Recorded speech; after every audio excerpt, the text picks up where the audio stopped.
Доброе утро, Стоп Гейм! В эфире Инфакт. Создатели приключенческого экшена Crimson Desert провели очередной показ игры, на этот раз с акцентом на используемом ими движке. Правда, демонстрация проводилась для журналистов за закрытыми дверями, поэтому ролик показываю старый. Очевидцы сообщают о том, что в игре будет динамическая симуляция ветра, который заставляет двигаться деревья и ткани, а с ветром придет и реалистичное поведение воды. Волосы персонажа намокают исключительно в тех местах, которые соприкасаются с водой. Также это работает, когда герой пересекает реку верхом. Влага остается лишь на тех местах, где был непосредственный контакт с водой. Таким образом, создается естественный контраст между сухими и мокрыми зонами. Благодаря продвинутой физике, плащ всадника реалистично реагирует на объекты. В довесок ко всему, движок поддерживает трассировку лучей и разрушаемость окружения. Разработчики отметили, что потратили уйму времени на дальность прорисовки, бесшовную загрузку и рендеринг далеких объектов, так чтобы они не только годно смотрелись, но при этом процесс отрисовки был хорошо оптимизирован. В общем, авторы вовсю стараются, чтобы выдать максимально реалистичную картинку, на которую мы своими глазами сможем взглянуть в конце текущего года на ПК, PlayStation 5 и Xbox Series.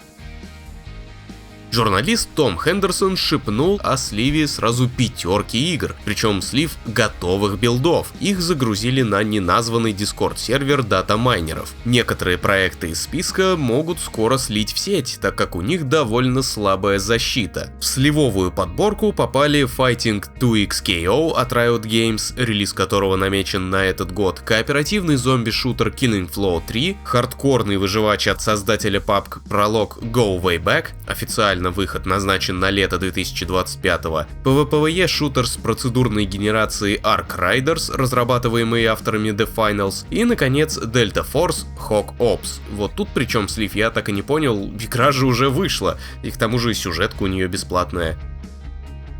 Послезавтра стартует очередной соусоподобный ролевой экшон The First Berserker Kazan. Давайте глянем, что по поводу игры пишут журналисты. А говорят, годно на 8 из 10. Пишут, мол, Казан в меру сложный, но при этом заметно проще, чем большинство соус-лайков. Отличная аниме-стилистика, приятный геймплей с глубокой боевой системой и великолепный дизайн босс-файтов. Локации ветвятся и соединяются шорткатами в лучших традициях From Software. Хотя чисто визуально не все они впечатляют. Некоторые отмечают, что уровням не хватает функциональности и продуманной структуры. Другие сетуют на нехватку разнообразия по части вооружения и характеристик героя. Ну и сюжет, говорят, такой себе. Впрочем, для соусов это, как известно, не проблема. Так и здесь непосредственная история не мешает Казану быть отличным подражателем игр Фромов. The First Berserker Kazan стартует 27 марта на ПК, PlayStation 5 и Xbox Series.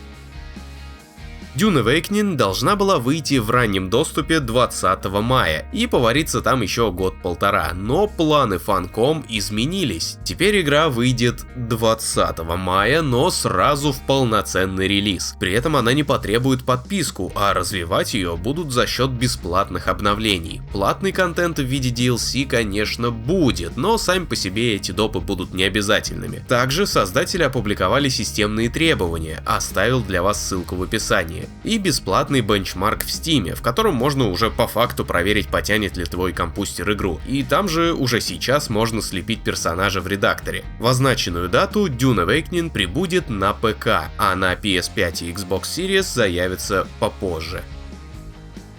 В это трудно поверить, но похоже Vampire the Masquerade Bloodlines 2 скоро выйдет. На сайте агентства ESRB появилась отметочка о выдаче игре возрастного рейтинга. За наличием матюгов, взрослых тем и расчлененки с кровью игре выдали буковку М, подразумевающую ограничение 17+. Так что ждем официального анонса даты релиза со дня на день. Bloodlines 2 должна выйти на ПК, PlayStation 5 и Xbox Series.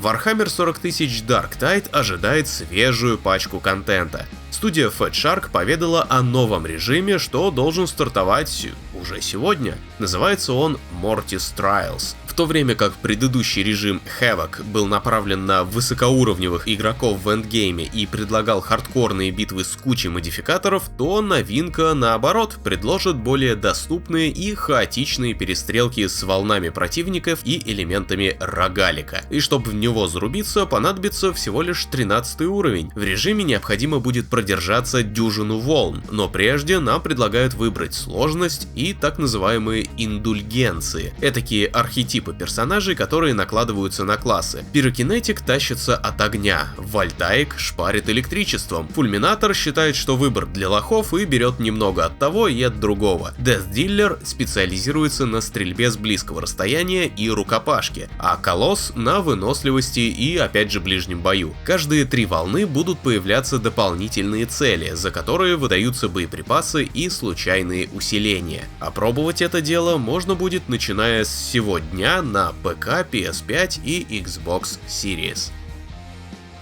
Какой самый лучший мод вы можете назвать для Скайрима? А никакой, потому что лучший мод вышел вот только на днях. Столько всяких человеков и почти человеков населяет северную провинцию, и все они должны куда-то гадить. Так вот, пользователь Михаил Моц раскидал по всему миру реалистичное человеческое говно. Отдельно отмечу внимание к деталям. Например, говно великанов по объему пропорционально габаритам своих сотворителей, а говно фалмеров светится в темноте, так как эти засранцы жрут люминесцентные грибы. Все эти кучи излучают тепло и привлекают мух, а вот драконы в Скайриме не какают, для них говна не завезли. Игроки предлагают моддеру добавить кал в качестве алхимического ингредиента, что в общем-то задумка интересная. Мод доступен на сайте Nexus Mods, а для установки потребуется лицензионный Skyrim со всеми обновами и дополнениями.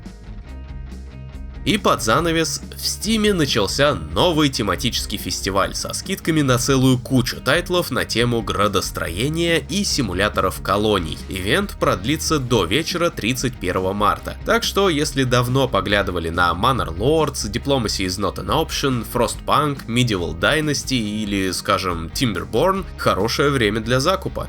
А с новостями на сегодня закончили. Заходите на сайт stopgame.ru и читайте обзор Максима Захарчука, посвященный уютной игре Wonderstop. Хорошего настроения и отличного дня!